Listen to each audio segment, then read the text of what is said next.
It's quite ritualistic that Mondays, following a great weekend of fights, there's a lot of discussion about the outcomes and events of those fights.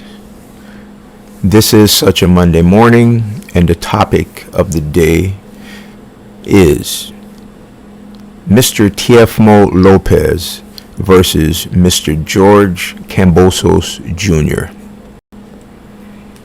As I watched the fight live, I noted several things that stuck out from a psychological, mental point of view more than physical. Most of these things were to the detriment of Mr. Lopez. And I'd like to point them out and add a few comments of my own to these mental, psychological things about Mr. Lopez. As we all know, this fight was very emotionally charged. I think upon a scale, Mr. Lopez held more emotions than Mr. Kambosos Jr. Emotions can be used in the ring to your advantage, but most times emotions in the ring are to your disadvantage, especially the emotion anger. You also have to keep in mind that Mr. Lopez had placed extreme pressure upon himself by implying, suggesting, and or claiming that he will be knocking out Mr. Kambosos Jr. within the first round.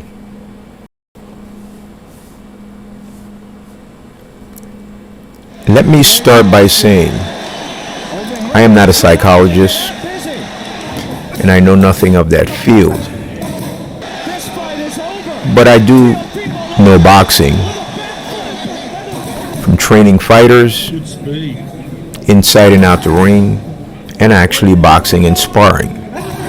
You eventually develop another sense, and that is the sense and ability to read a boxer, not by what he is demonstrating on his exterior,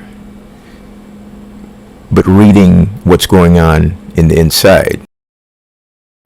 Upon closer inspection of this face-off, you can see Mr. Kambosos enjoying his gum, very stern, pupils locked.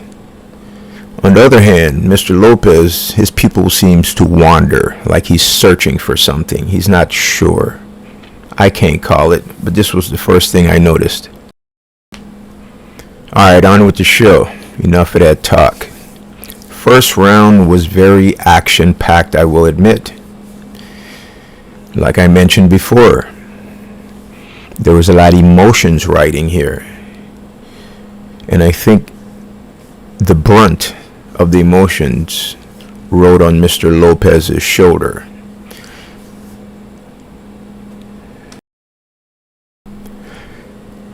Due to his high charge of emotions and promises of a knockout within the first round,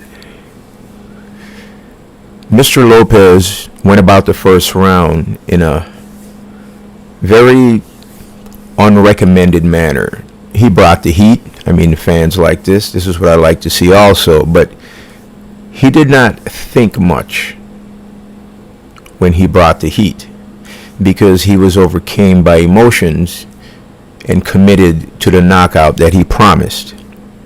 During this time, he neglected certain aspects of his boxing and his responsibility, especially to his defense. You have to keep in mind, these athletes have 12 brutal rounds to go.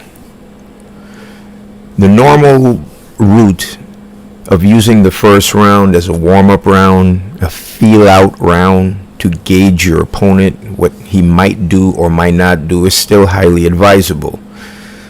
Basically, collect data. As you can see, having that left hand low during the data collection process can work against you. Instead of you collecting the data, you're now providing the data for your opponent. Providing data to your opponent might lead to a situation similar to this. Here we see Mr. Lopez in the corner after receiving his 8 count from obviously being knocked down. Now I need to go back to that psychological, mental things I was discussing earlier. As you see, this man looks very happy. Big smile like he just won $1 million. But this is not true. This is the persona he needs to demonstrate on the exterior. But I can guarantee you, inside, he is not too happy and or pleased. But that's just the tip of the iceberg here.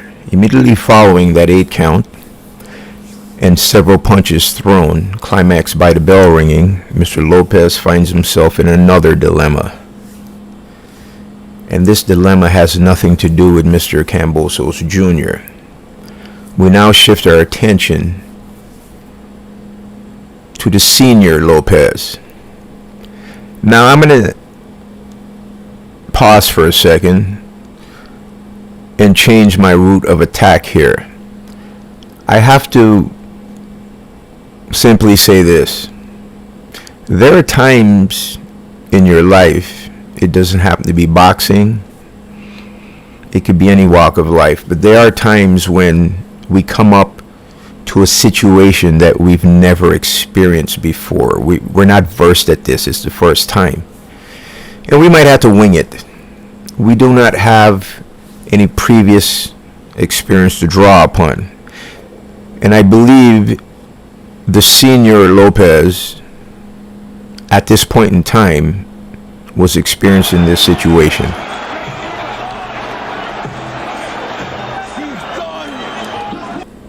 I had to make sure I was hearing that correctly, so I played it several times, and I'm certain that he said he's done when referring to Mr. Kambosos Jr. Now keep in mind, Mr. Kambosos Jr. just dropped your son within seconds of the first round after your son was extremely violently attempting to knock him out. So I really don't understand the he's done part, but let's move on.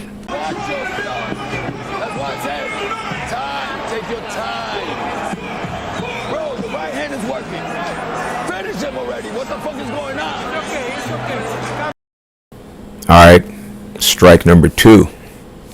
Take your time. Bro, the right hand is working. You gotta knock him out. Fuck him up.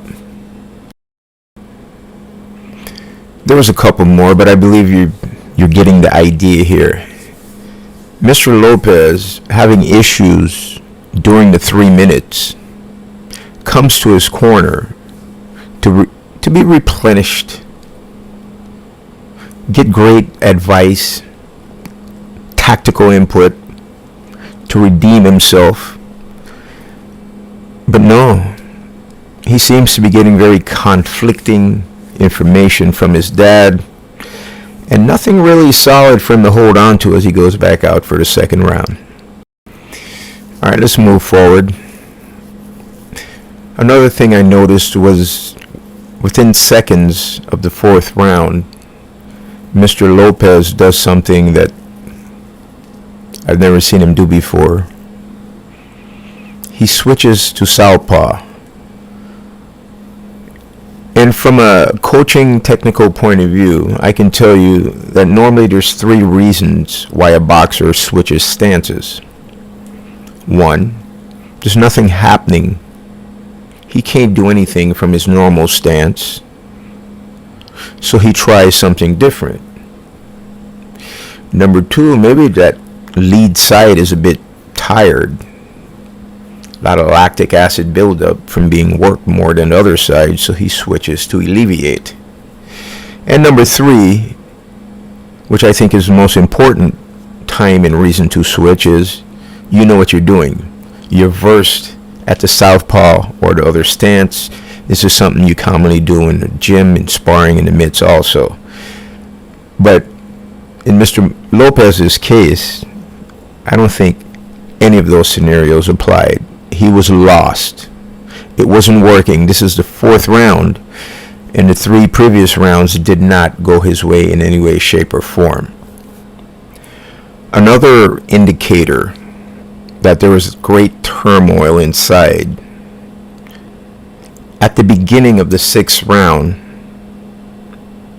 Mr. Lopez does the sign of the cross and mutters a few words.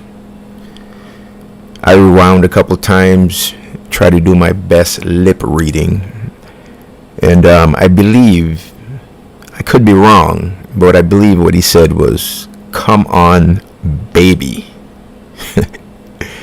Look, I've been there before. He's not talking to no one else. He's speaking to himself outwards. Normally, this type of communication goes on inside and no one ever knows. But my man is a bit lost.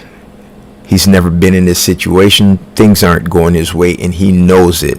So, the signing of the cross, I say it all the time, this usually is done at the beginning. You're about to go to danger, you want to do your little sign of the cross, please God bless me, get me out of this safe, whatever. Sixth round signing of the cross is usually more of a desperate act. And like I said, that the words he muttered, "Come on, baby," that is trying to motivate yourself, get yourself going, because you're just not doing it. All right, let's go to the other side of things real quick. Up until this point, I believe Mr. Kambosos has been maintaining his stature, keeping his composure, answering back with nice combos and flurries whenever necessary to capitalize. But he does have something very in common with Mr. Lopez. What might that be, you ask? Simply, he got dropped by Mr. Lopez because of the simple fact that his left hand was low, languishing at his hip. He enabled Mr. Lopez to put him down also. In conclusion, I believe this fight in the future will have benefited Mr. Lopez greatly. It's quite obviously he is young.